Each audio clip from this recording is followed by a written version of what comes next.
आपली पूर्वीची पद्धत वस्तीचा- आपली दलित प्रभाग वस्तीचा न्याय निधी- जी लोकसंख्या असते, बोलदान द्यायले बोला बबलू.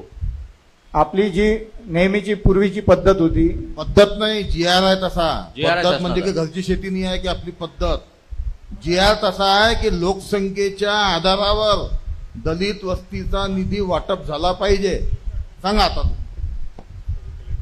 GR मध्ये असं आहे की शहरातील अनुसूचित जाती व नवबौद्ध यांच्यासाठी आरक्षित प्रभाग तसेच अनुसूचित जाती व नवबौद्ध नागरिकांचे प्रमाण जेथे तुलनेने अधिक असेल तेथे प्राधान्याने या योजनेअंतर्गत अनुज्ञेय कामे हाती घेण्यात यावी.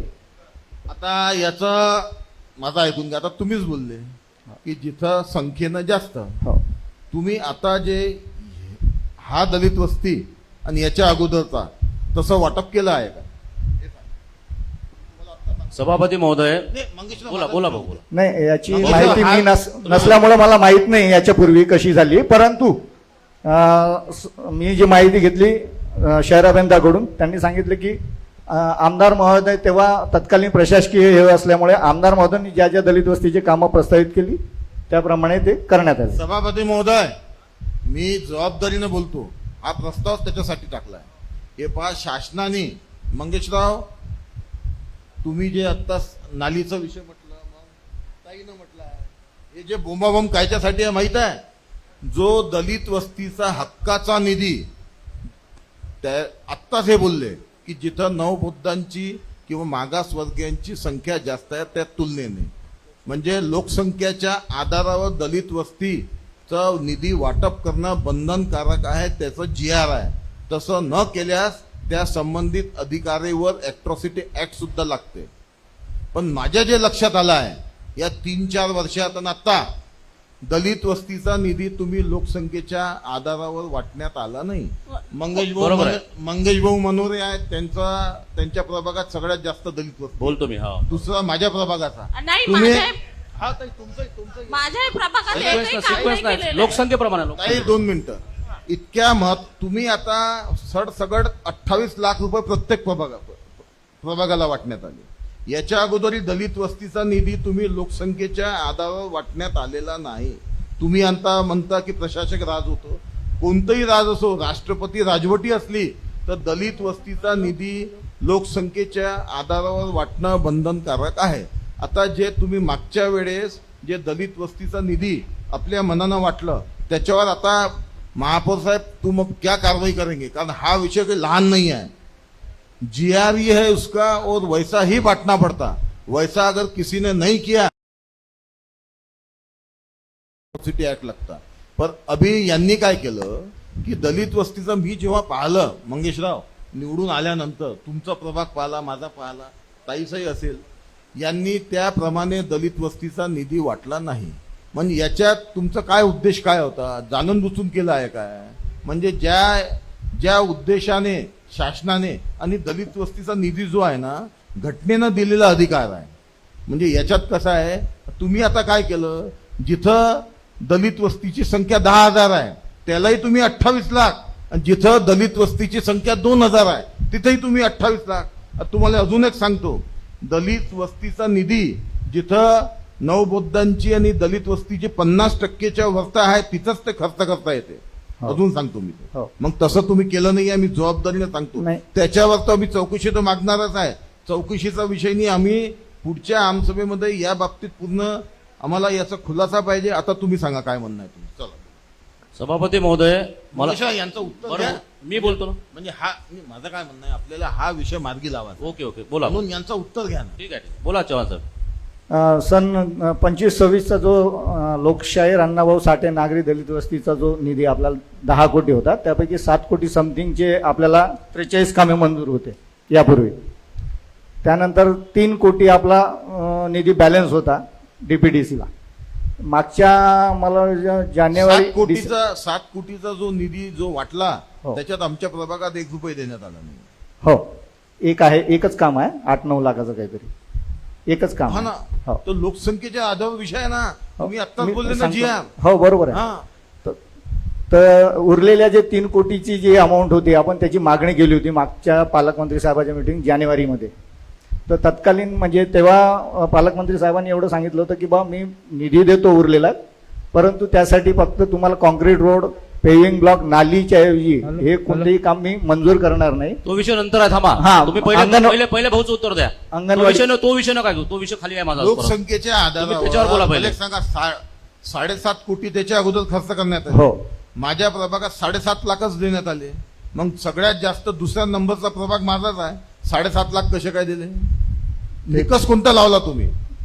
निकष कोणता लावला हे सांगा ना. शिफारशीचा हा, तत्कालीन कसं शिफारस- करण्यात आले आता ऐकून घ्या. हे काय याच्यामध्ये तुमच्या- तपासणी करून घ्या. मुख्यमंत्र्याची आता शिफारस चालत नाही तपासणी भाऊ. नाही आहे, तपासणी नाही आहे. आयुक्ताची हा विषय- आष्टीकर- हा विषय तुम्हाला करताच येत नाही. तुम्ही काय बोलता? तुम्ही का केला? दलित वस्तीचा निधी काय तुमच्या घरचा निधी आहे काय? तुमच्या मनात आलं तसं वापरणार आहे तुम्ही? हा,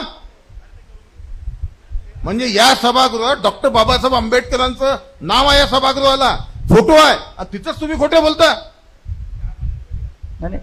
अरे खोटे मला एक सांगा, तत्कालीन 7.5 करण्यात कोटी, आले ना. हो. मला एक सांगा, 7.5 कोटी मध्ये माझ्या प्रभागात फक्त 7.5 लाख कसे काय दिले? 10,000ची लोकसंख्या आहे तिथं, कसे काय दिले तुम्ही? मूर्ख बनवता काय?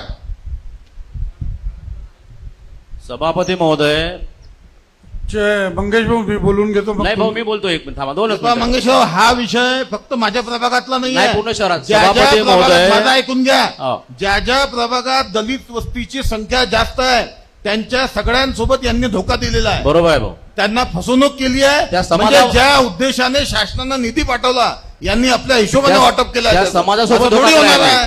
असं थोडी होणार आहे. सभापति महोदय, महापौर साहब, आप कैसे हम पे चिढ़ते?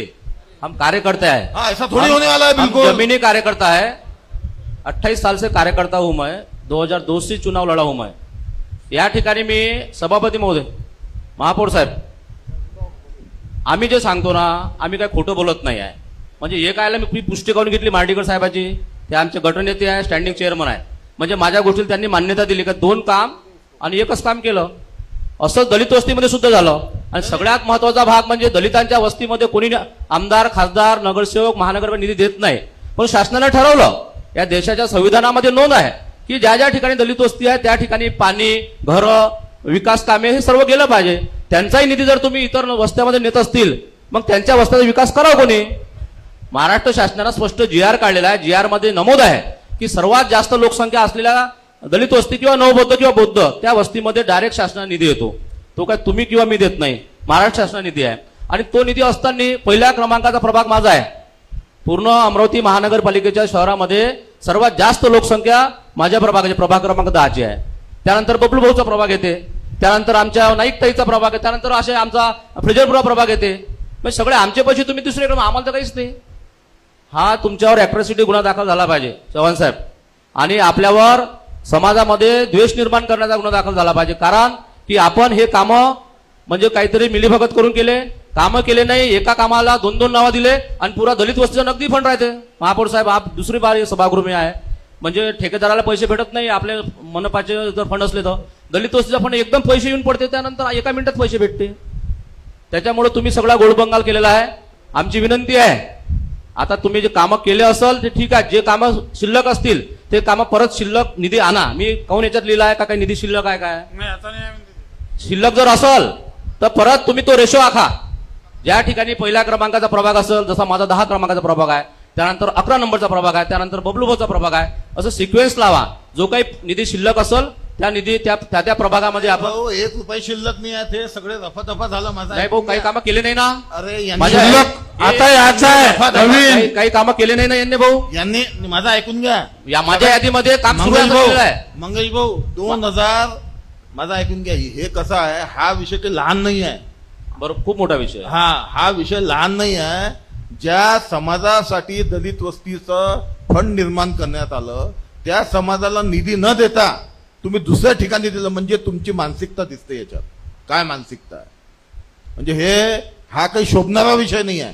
दुसरं, आता तुम्ही आता एक काम करा, तुम्ही मागील 3-4 वर्षात दलित वस्तीचा निधी किती आला आणि कोणत्या कोणत्या प्रभागात दिला त्याची तुम्ही यादी द्या आम्हाला सगळ्यांना. पुढच्या आमसभेमध्ये ते तुम्ही ठेवा. पण त्याच्या अगोदर ते यादी द्या और त्याची चौकशी. महापौर साहब, ये विषय कोई छोटा विषय नहीं है.